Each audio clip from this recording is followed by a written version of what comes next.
Okay, let's try and give her a call again. Hopefully, it was not her cell phone dying.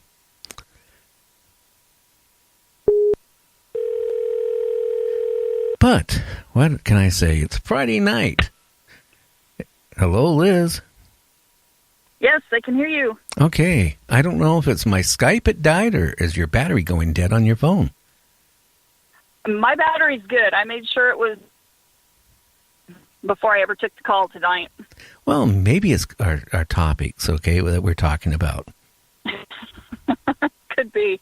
Oh, you know, it's funny, too. I had an ex-DOD agent on my show, and he said, Gary, watch what you talk about on your show, because, you know, if you say the wrong word, it's being listened to. If you say the wrong word, it automatically kicks in the computer to start recording you, and the next thing you know, he says you got somebody listening. It's possible. Yeah, it's just certain words I guess you can't use. But I mean, again, going back, you know, in law enforcement, I mean, you know, I just got a funny feeling if somebody came up and said, "Hey, I was attacked by a Bigfoot," or you know, I'm not talking if you live in like L.A., for example. Well, in L.A. you never know, but I mean, if you're living out somewhere, you know, in North Carolina or Tennessee, or where you live, you know, or even in Washington and Oregon, way out there, you know, by the mountains and stuff, and the woods deep in it. I'm just wondering what, you know, if you went up there and said, "Hey, you know, I ran into a Bigfoot and it was aggressive." Would law enforcement take it seriously and investigate it, or would they just act like they are, you know, being interested and then, you know, wait till you leave and laugh?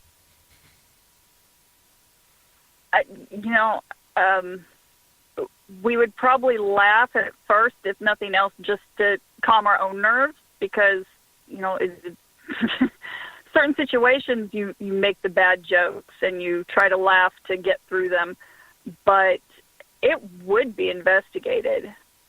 You know, and if not by the sheriff's department or whatever law enforcement agency was there, it would go to the conservation department or something like that to look into. Okay. I mean, you know, I'm just wondering sometimes if they just sit there and, you know, act interested, and as soon as you leave, they just throw it in the, you know, garbage can and say, "Oh, there's another one." I don't think they would. It has to be looked into, if nothing else, as somebody dressed up as a Bigfoot who assaulted them. Yeah. Okay. Now, you wrote a book. Why don't you, the book that's, you know, that you can actually get, why don't you talk a little bit about that? Okay. It is called 51 The Beginning. I set it here in Missouri, outside of a military base, Big Shock, since that's where I live. Basically, a woman who had been with the sheriff's department previously was in an incident. She was injured and fired because the sheriff did not believe her report, or at least did not like what she put in the report about the incident. The sheriff abruptly quits, and no one wants to take over. So they go to her and ask her to take over as sheriff and come back to work, and she does. And a few days in, she's, you know, seen a few issues with the previous sheriff, but kind of ignores that because she starts getting calls into the sheriff's department about strange creature sightings and paranormal activity in the county, which has never happened before. So her department's being overworked because they've got all this above normal calls. Now, and as things progress... Now, in your book, okay, now the sheriff quit and somebody other quit.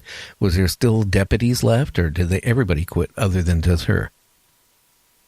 The deputies, everybody is still there. It's just the sheriff quits abruptly, and the chief deputy, who would normally step in and take the position, says, "Nope, I'm out. I'm done. Not taking it." Okay. So that leaves them with trying to find an immediate replacement, at least temporarily. Okay.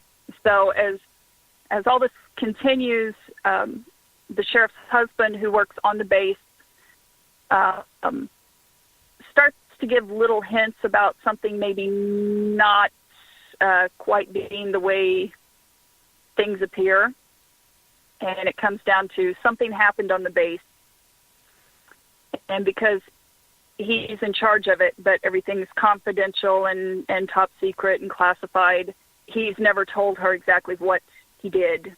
And he's actually responsible for the program that had the accident that released all of these things into the county. Oh, wow. So we have like creatures running around? Creatures, paranormal activity. Basically, I tried to incorporate a few things from folklore and different things that are kind of known with things that I just kind of made up as I went. And it could be paranormal activity. There's the poltergeist that just kind of wreaks havoc throughout and eventually makes its way into the department to cause some trouble. And you have creatures, you have the Bigfoot type creatures, which are always in the county. They've always been in there, and that's actually what caused the incident that led to the sheriff who took over her incident that resulted in her being fired, was being attacked by them. Oh, wow. So and that's the first book, and there's 5 in the series. Okay. And where can they find that book? It is available online through Amazon, Barnes & Noble, in print. You can also get it on my website. You can get digital copies through iTunes, BookBub, Google, Kobo. Pretty much anywhere that you normally buy your books, you will be able to find it. Oh, wow. Now, what is your website address for, in case people want to look at it and, check you out? It is lizreaderbooks.com. Okay. And how's the book doing out there? I mean, right now, anything paranormal is like hot. It's okay. It hasn't been out that long. It only came out in October. So it took a year from the time, a little over a year from the time I came up with the idea to actually have it in print. Okay. So basically, the sheriff quit. The chief deputy also quit. She was put in charge. Okay. So there's now these poltergeists roaming around in the county. Creatures, Bigfoot. Now, is that probably... You name it, she's having to deal with it. Now, is that mainly the reason why the sheriff and then the chief deputy quit? Because they just didn't want any more to do with it because they were scared of it or something or like that? They quit prior to all of that happening. There's a whole nother reason they quit. They are involved in something else. Okay. And that continues on with the rest of the series. Oh, wow. And the next book, do you know what it's going to be called? It is 51 The Storm. Okay. Can you tell us just a little, teaser about it? Just a little bit? The idea behind it? They continue to find out more about how severe the situation is. They're thinking, even the sheriff's husband, who was in charge of this program, is thinking, okay, there's a situation, but it's okay. We know what's out, we know what's going on, and they encounter a creature none of them know about. and realized at that point there's a much, much bigger problem. And it escalates and causes a lot of tension between the sheriff and her husband. I bring in some new members to the sheriff's department because as things have progressed, a lot of the deputies have said, I did not sign up to fight monsters, ghosts, whatever. I'm out of here. And so I had to bring new people in. They also encounter typical Missouri weather, winter storms, floods, while dealing with all of the other things. Oh, wow. It sounds like it'd be a good read, are they like a weekend type of read or a longer? They're, a weekend, couple of days. The books are roughly 225 to 250 pages. So, not a super long book. What made you, Liz, what made you decide to write a book and get into, being an author? I have some health issues, and I told earlier about the story on the base about the Bigfoot encounter on the trail, and then a couple of weeks later hearing that that trail was closed because of a bear sighting. And just within a day or two of that, I had a rather severe pain issue. So I just needed something to feel useful, because at the time I really wasn't able to do very much. So I decided, you know what? I got nothing else to do. I'm going to sit down. I'm going to write a book. And 3 weeks later, I had it done. Oh, wow. I've talked to people. I've talked to people that said that it took them a year or 2 years to finish a book. And, no offense, if it takes somebody 2 years to finish a book, that means they can't be putting all their heart and energy into it. Right.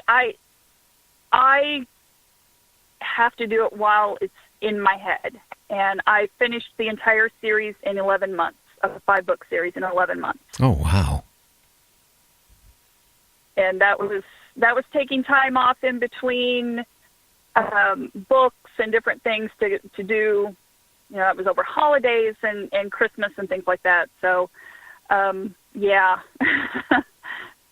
So how did your family, take it, you being at one point in law enforcement, and now how do they take it, you writing paranormal books? I mean, how did your family respond to it?